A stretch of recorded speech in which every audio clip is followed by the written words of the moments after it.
नमस्कार, yes news महाराष्ट्रमध्ये आपल्या सर्वांचे स्वागत। शेतीकाम करताना समोर आला बिबट्या, आंबोपमधील शेतकरी हादरले।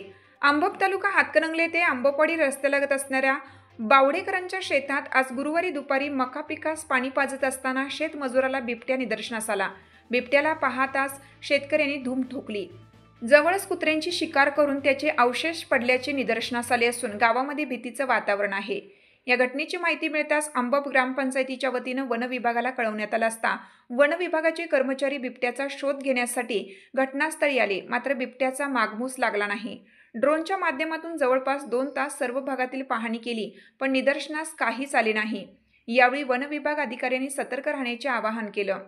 वन विभाग कोल्हापूरच्या वन्यजीव बचाव पथक प्रमुख प्रदीप सुतार, अमोल चव्हाण, मतीन बांगी, विनायक माळी यांनी आंबोप येथे येऊन शोध मोहीम राबवली। यावेळी विकासराव माने, उपसरपंच आशिफ मुल्ला, स्वप्नील जाधव, प्रमोद सूर्यवंशी यांच्यासह ग्रामस्थ उपस्थित होते। यस न्यूज महाराष्ट्रासाठी प्रकाश कांबळेसह किशोर जासूद, आंबोप। नमस्कार, मी पत्रकार प्रकाश कांबळे। आंबोप तालुका हातकणंगले या ठिकाणी बावडेकर मळ्याजवळ दुपारी 1 वाजता या मळ्यातील जे सगळे शेतीची देखभाल करतात रंगराव पाटील मामा दुपारी तुम्हाला बिबट्या कुठे दिसला? तिथेच मी मक्याला पाणी पाजतो बांधाकडला। हां, किती अंतर होतं? 15 फूट अंतर। 15 तुम्ही बैठला काय गेले? मी धारण पळालो। या ठिकाणी दुपारी मक्याला दुपारी 1च्या सुमारास पाणी पाजत असताना 10 ते 15 फुटावरती यांना बिबट्या दर्शन झालेलं आहे।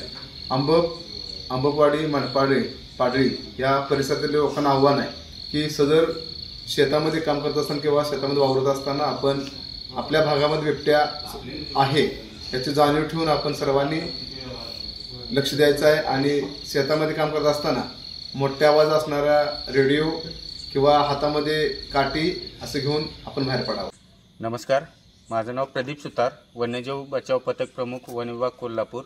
तर सदर गेल्या 8 दिवसापासून आंबोपवाडी, मनपाडे या गावांमध्ये वन्यप्राणी बिबटचा वावर लोकांना आढळून येत आहे। त्यानुसार आम्ही वन विभागातर्फे पूर्ण या परिसरामध्ये पाहणी करून ड्रोनच्या सहाय्याने आम्ही शोध मोहीम राबवत आहोत।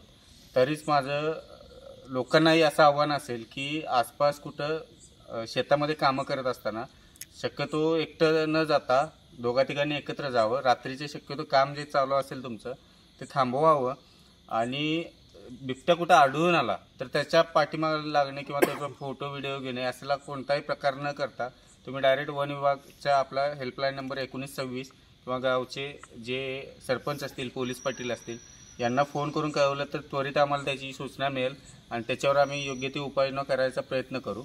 हेच आव्हान मी वन विभागातर्फे आपणास करत आहोत। आज दुपारी आंबोपहून आंबोपवाडीकडे जात असताना जो बावडेकर मळा आहे त्या मळ्यामध्ये रंगराव पाटील नावाचे शेतामध्ये काम करतात त्यांना मक्याला पाणी पाजत असताना दुपारी बिबट्याचं दर्शन झालं।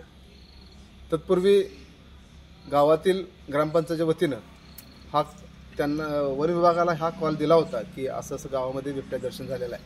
आज या ठिकाणी सायंकाळी 7:30च्या वाजल्या सुमारास वन विभाग कोल्हापूरच्या वन्यजीव बचाव समितीचे प्रमुख प्रदीप सुतार आणि त्यांचे सहकारी या ठिकाणी बावडेकर मळ्यामध्ये येऊन जवळजवळ 1.5 ते 2 तास या ठिकाणी संपूर्ण परिसराचा ड्रोनद्वारे बिबट्याचा शोध घेतला, पण तसं कुठं आढळून आलं नाही। मी सर्व आंबोप आणि परिसरातील सर्व शेतकरी, गावकरी यांना असं आवाहन करतो की या ठिकाणी बिबट्याचा वावर नक्कीच आहे। तत्पूर्वी कोणत्याही अफवाला बळी न पडता सदर बिबट्या हा माणसावर हल्ला करत नाही, पण बिबट्या दिसल्यानंतर सर्वांनी सतर्क राहावं आणि याचा कॉल ग्रामपंचायतीला कळवून पहिला याची सूचना ग्रामपंचायत द्यावी, त्यानंतर ते वन विभागाला कळवलं जाईल अशी सूचना देतो। विराट जर्नलिस्ट किशोर जासूसह प्रकाश कांबळे, आंबोप। हाक तुमची, साथ आमची। यस न्यूज महाराष्ट्र चॅनलला लाईक करा व सबस्क्राईब करायला विसरू नका।